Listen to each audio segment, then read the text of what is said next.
पाकिस्तान की पोल खोलने के लिए एक और डेलीगेशन भारत से रवाना हो चुका है। भाजपा सांसद बैजयंत पांडा के नेतृत्व में भी सांसदों का एक डेलीगेशन बहरीन के लिए रवाना हो गया है। ये डेलीगेशन सऊदी अरब, कुवैत और अल्जीरिया जाएगा और ऑपरेशन सिंदूर पर भारत का पक्ष रखेगा।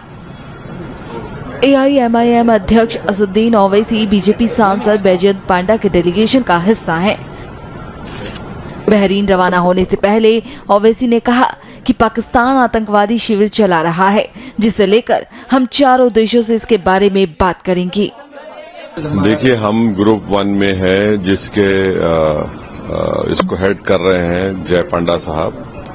तो आप जानते हैं कि हम लोग 4 ममालिक 4 कंट्रीज को जा रहे हैं। पहले बहरीन को, उसके बाद कुवैत, फिर किंगडम ऑफ सऊदी अरेबिया और आखिर में अल्जीरिया को। तो जाहिर है जो पहलगाम का वाकया हुआ, दर्दनाक वाकया, और जो पिछले कई बरसों से आप और हम जानते हैं कि हमारे पड़ोसी देश पाकिस्तान अपने ही मुल्क से टेररिस्ट कैंप्स को चलाता है, उसकी सरपरस्ती करता है, उसको सपोर्ट करता है, और फिर ये लोग हमारे मुल्क में आकर यहाँ पर टेररिस्ट एक्टिविटीज करते हैं। तो इन्हीं चीजों को हम इन 4 कंट्रीज में जाएंगे, उनके सामने रखेंगे।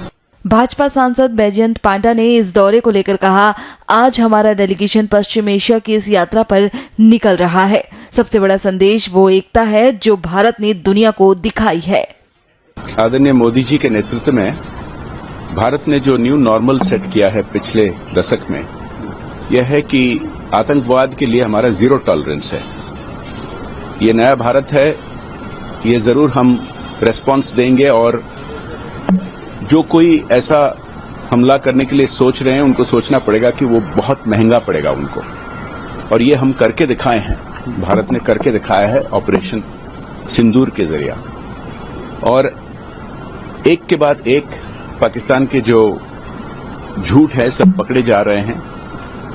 वो जो प्रकार के सब आरोप किए थे कि भारत पर हमला किया, उनके कोई प्रमाण नहीं है।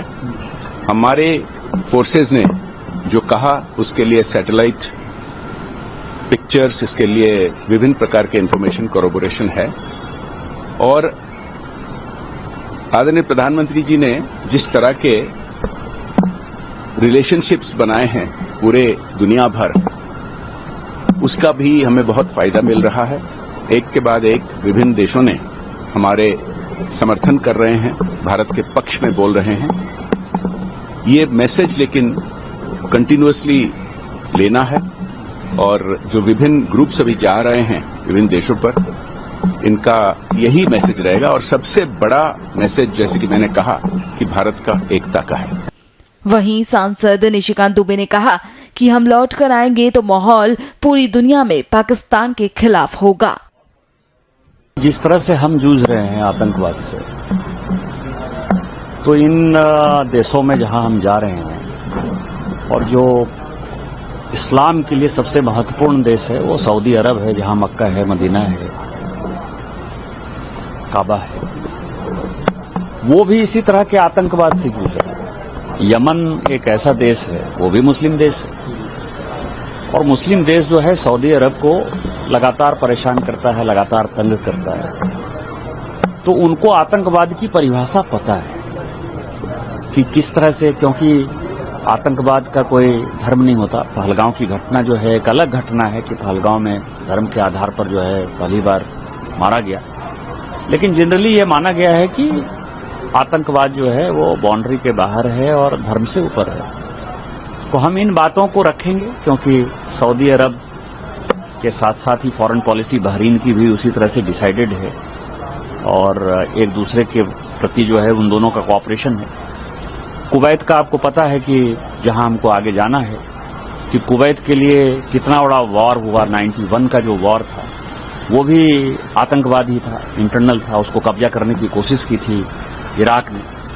तो ये सारे मुद्दे ऐसे हैं जिसमें कि हम निश्चित तौर पर अपनी बात समझाने में कामयाब होंगे। 78 साल से पाकिस्तान ने हमारे साथ क्या काम किया है, और जब हम लौट के आएंगे तो मुझे लगता है कि माहौल पूरे दुनिया में पाकिस्तान के खिलाफ होगा, और आतंकवादी राष्ट्र बनाने की तरफ जो है वो अग्रसर होगा। 2014 के बाद से जो भारत बदला है, कई नेताओं ने कहा, प्रधानमंत्री ने खुद कहा कि अब भारत बर्दाश्त नहीं करेगा और जिसको जिस आवाज में सुनाई देगी आवाज वो ही जुबान समझाई जाएगी।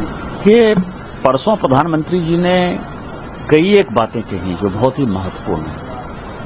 एक तो उन्होंने कहा कि आतंकी कोई भी घटना हो तो उसमें आतंकवादी और पाकिस्तान की सेना दोनों के बीच में कोई डिस्क्रिमिनेशन नहीं होगा। एक बड़ा स्टैंड है भारत का 2025 में।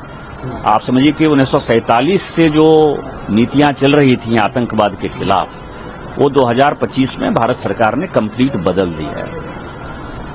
दूसरा ये है कि जब कोई आतंकवादी घटना हो जाएगी तो जो आर्मी है, जो एयरफोर्स है, जो नेवी है, उसको किसी से परमिशन लेने की आवश्यकता नहीं है। उसको भी फ्री हैंड कि आप हमारी सीमा की रक्षा करने के लिए, हमारे नागरिकों की रक्षा करने के लिए और आतंकवाद से मुकाबला करने के लिए आप आतंकवादी को मारना है, आतंकवादी को मारो, और आतंकवादी के वेश में जो पाकिस्तानी सेना है उसको मारना है, उसको मारो।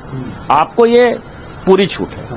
और तीसरा, जो बदला 2025 में इस युद्ध में हमने देखा कि बिना पाकिस्तानी सीमा में घुसे हुए हमने जो है उनके आतंकवादी ठिकानों को तबाह किया, हमने उनके एयरबेस को तबाह किया और हमने ये मैसेज दिया कि हम आपके किसी न्यूक्लियर वार के धमकी से नहीं डरते हैं और आपको जो करना है करो, हमको जो करना होगा करेंगे और हम आपको माकूल जवाब देंगे और आपको हम नेस्तनाबूद कर देंगे।